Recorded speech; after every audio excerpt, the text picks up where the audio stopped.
Hello dear friend, आप सभी का आपके अपने YouTube channel bright teacher Asif में स्वागत है। जैसा कि हम साथी जानते हैं कि कक्षा 10 में हम पढ़ाते क्या है मैथ। तो हम कक्षा 10 में मैथ पढ़ाएंगे। मैथ आज चैप्टर 1 से शुरुआत करते हैं। पहला आपका चैप्टर है वास्तविक संख्या। ठीक है, क्या है वास्तविक संख्या। आपने कक्षा 10 में पढ़ा होगा परिमेय संख्या के बारे में। ठीक है, तो परिमेय संख्या आपकी कक्षा 9 के चैप्टर में था। कक्षा 10 में गणित में पहला अध्याय जो है आपका क्या है वास्तविक संख्या है। वास्तविक संख्या जानने से पहले हम जानते हैं संख्या किसे कहते हैं। ठीक है, संख्या क्या होती है, संख्या के कितने प्रकार होते हैं, तब जाके हम बात करते हैं वास्तविक संख्या के बारे में। ठीक है, तो पहले हम जानते हैं संख्या किसे कहते हैं। तो संख्या किससे बनी होती है, हमारी अंकों से। पहले हमें बेसिक जानना है। ठीक है, संख्या किससे बनी होती है, यह अंकों से मिलकर बनी होती है। ठीक है, अंकों से मिलकर बनी होती है, मिलकर बनी होती है। यानी गणित की सबसे छोटी इकाई क्या होती है, गणित की सबसे छोटी इकाई होती है अंक होती है। ठीक, अंक से फिर क्या होता है, संख्या होती है। अंक मिलके और हमें पता है अंक कैसे होते हैं।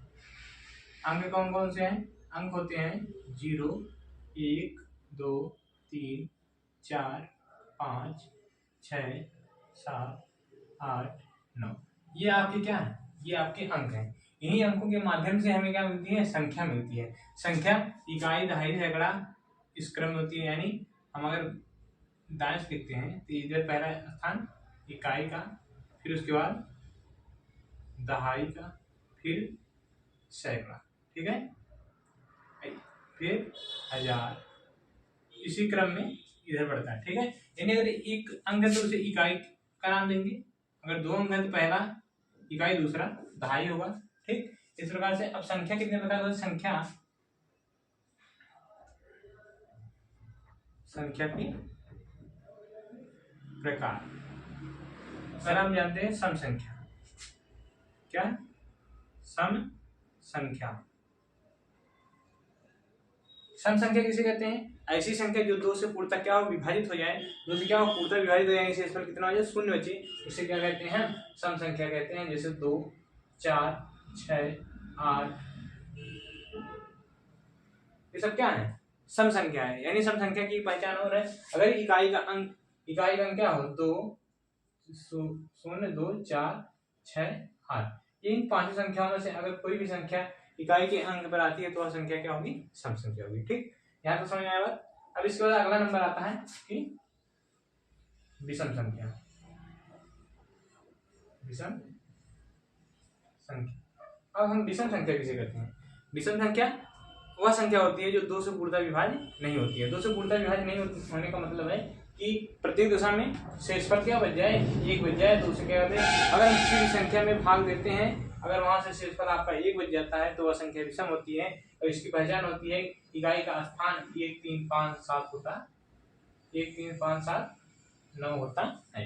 ये अगर कहीं आपकी संख्या इकाई अंक में मिलती है तो हम जान लेंगे कि वह संख्या किस प्रकार की संख्या है, विषम संख्या है। इसके बाद अगला नंबर आता है भाज्य संख्या। कौन संख्या,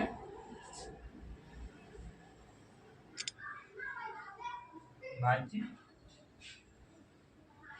संख्या।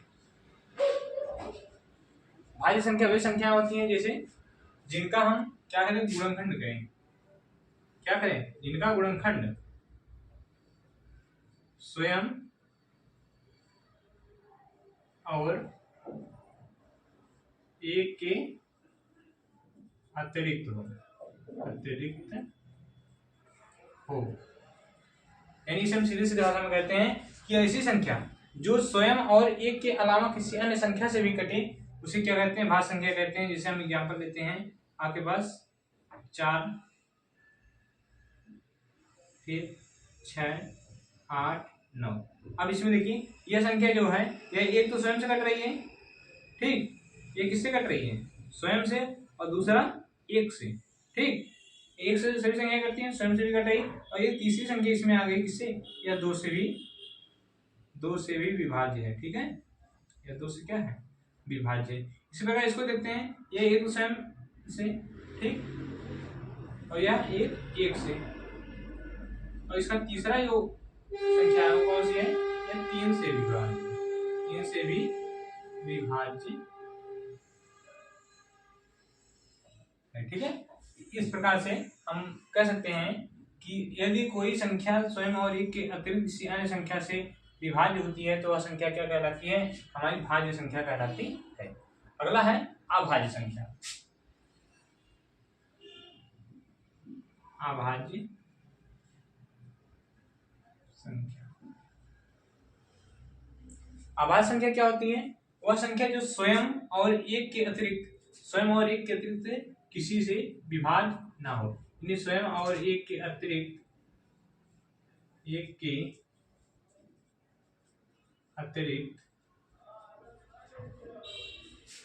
किसी अन्य संख्या से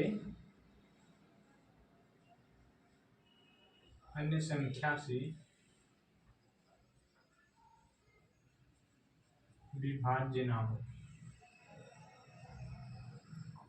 तो उसे हम क्या कहते हैं? अभाज्य संख्या कहते हैं। यह क्या होता है? यह देखिए 1 3 5 7 11 13 17 19 23 ये संख्या देख लीजिए। यह एक तो एक यहाँ तीन देखें, एक से कटा है और 3 से, 2 से कटेगा नहीं कटेगा। ये किससे कटेगा? 1 और 5 से। ठीक है, इसके बाद आता है आपका, अब हम चर्चा करते हैं किसी संख्या रेखा। क्या करते हैं? संख्या रेखा।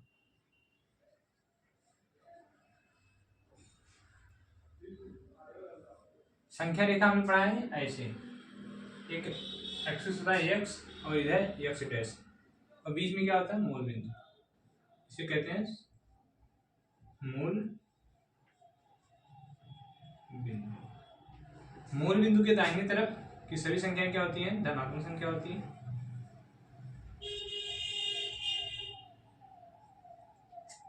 ठीक, और मूल बिंदु के बाएं तरफ की सभी संख्याएं क्या होती हैं?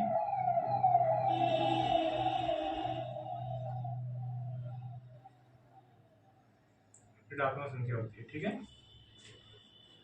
अब यहां से देखते हैं संख्या रेखा का अनुसरण आ गया, ये क्या होता है? और यहाँ पर संख्या रेखा पर स्थित सभी संख्याएं क्या होती हैं? सभी जो संख्या होती है वह संख्या होती है वास्तविक संख्या होती है। ठीक है, यहाँ से हमें एक परिभाषा मिली वास्तविक संख्या की, कि संख्या रेखा पर स्थित सभी संख्याएं क्या होती हैं? वास्तविक संख्या होती है। और वास्तविक संख्या में अब यहाँ से देखते हैं, ये जो दिया गया है ये आपके होते हैं पूर्णांक। वास्तविक संख्या पर क्या होते हैं? पूर्णांक होते हैं। वास्तविक संख्या पर क्या, सॉरी, संख्या धनात्मक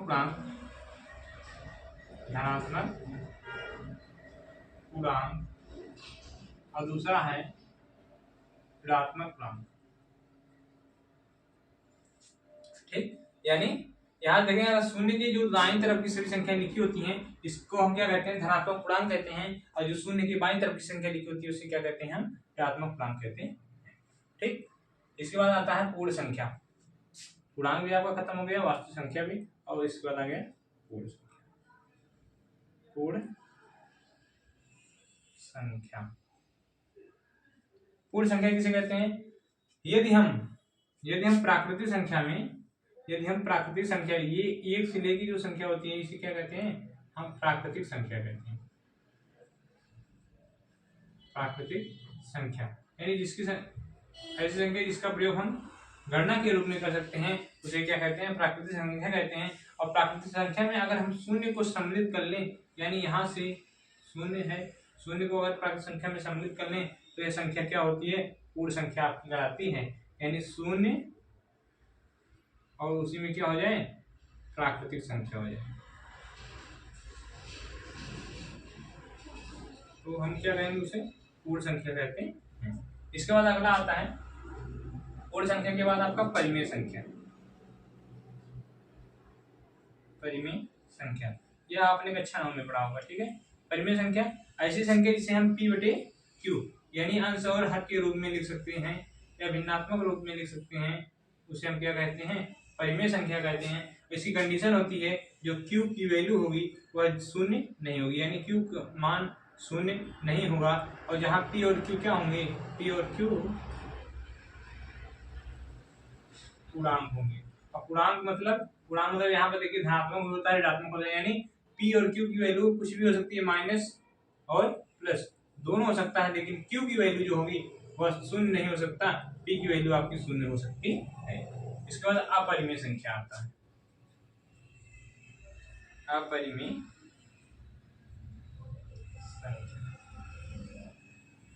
अपरिमेय संख्या हम किसे कहते हैं? ऐसी संख्या जिसे हम पी बटे क्यू के रूप में ना लिख सके, इसको क्या कहें, हम पी बटे क्यू के रूप में व्यक्त नहीं कर सके, उसे क्या कहते हैं, हम अपरिमेय संख्या कहते हैं। ठीक है, यहाँ से ये आपके संख्या के प्रकार हो गए। ठीक है, ये क्या हो गए, संख्या के प्रकार।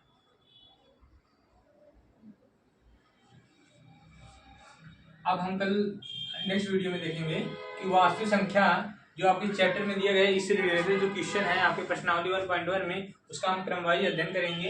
अगर अभी आप हमारे चैनल को सब्सक्राइब नहीं किए हैं तो चैनल को सब्सक्राइब करके और